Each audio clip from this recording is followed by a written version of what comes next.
Hey, what's up, everybody? True Boxing here. Thank you for coming back to Get Hit with the Truth. So today we're doing a What's Next on Serheii Bohachuk, the former interim super welterweight champion, following his 6th round TKO victory over Ishmael Davis as they competed on the Usyk Fury 2 reignited DAZN pay-per-view card this past Saturday on December 21st. Now, before we get into that, if you could smash the like button, leave a comment, or subscribe to the channel, I really do appreciate any and all support that I can get as I continue to build my channel here. So this one was a good one. Bohachuk, a little disappointed coming into the fight. He was supposed to fight Israel Madrimov. Madrimov had to pull out with bronchitis, and has a fight set for February 22nd against Vergil Ortiz, the guy that controversially defeated Bohachuk back in August. So Bohachuk, disappointed that he wasn't going to get a showdown with Madrimov, took on Davies and just walked through Davies. Davies put up a fight, but just couldn't handle the pressure and the power of Bohachuk, who wore him down, stopped him in 6, bounces back from his second career loss in that controversial decision against Vergil Ortiz. So, congratulations to Bohachuk on that victory. And now the big question is, what's next for Serheii Bohachuk? So we're gonna run through, real quick, because we also have the annual top 10s coming up, and Bohachuk made my top 10 at 154. So I'm kind of gonna have a quick what's next here, since I'm gonna be doing an individual video on Bohachuk very soon, probably next week sometime, and then go from there. But yeah, so first off, with Bohachuk being a contender, we look at the champions at 154 and see what could be next for him. We start with Bakhram Murtazalayev, the reigning IBF champion. If Bohachuk can get himself ranked in the IBF, I do think this one's a possibility. Murtazalayev's coming off of a dominating performance against Tim Tszyu. We haven't heard exactly who he's going to fight next. I think what makes this fight less likely is the fact that Murtazalayev has ties with the PBC, and the PBC is likely going to want to keep this strap on one of their guys, especially with Erickson Lubin being the top contender at number 3 right now in the IBF. I think it's more likely we're going to see Murtazalayev fight a PBC guy next. But we'll see. I do think it would really be a good showdown between these two if they were to get together, but we'll see. Then you have WBA champion Terrence Bud Crawford. Bohachuk not ranked here in the WBA. He could very easily get ranked. But I think for Crawford, it's a high risk, low reward. Crawford didn't even want to fight Ortiz after the way Ortiz looked against Bohachuk.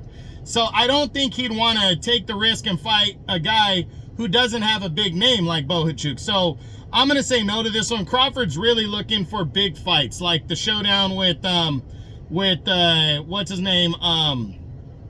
Canelo. In bigger fights like that. So right now, I don't think Bohachuk is attractive to Crawford, so I'm going to say no to that one. And then you got unified WBC, WBO champ Sebastian Fundora. And I really don't see this one being an option either. You had what's his name? Vergil Ortiz defeated Bohachuk to become the interim champ at to become the interim champ back in August.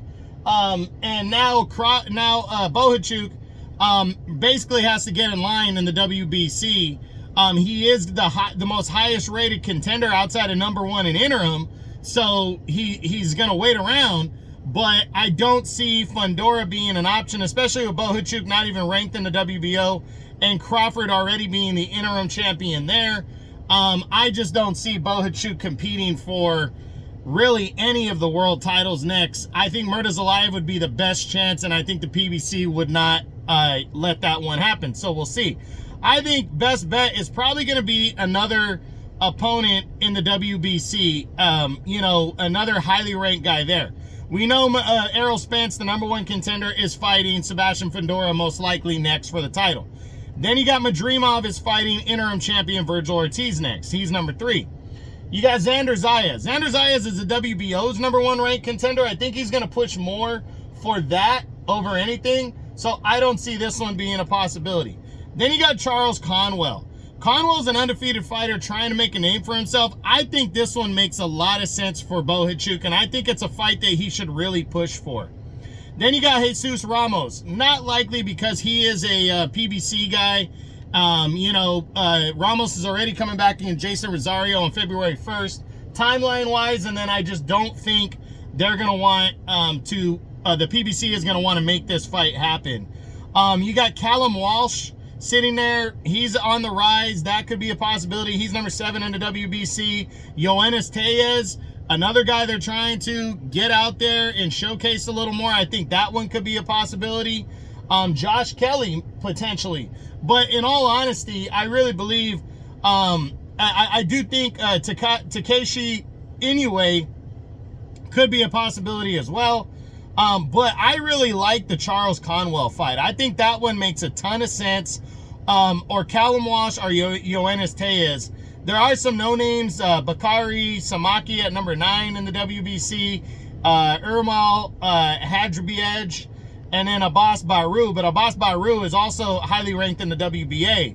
So, and then you got Jorge Garcia at #13, Inoue at #14, and then Shervin Tai Koopman at #15. So I really do believe the WBC is going to give him some kind of thing to continue to claim his mandatory, but I just don't know what that's going to be. So we'll see what happens.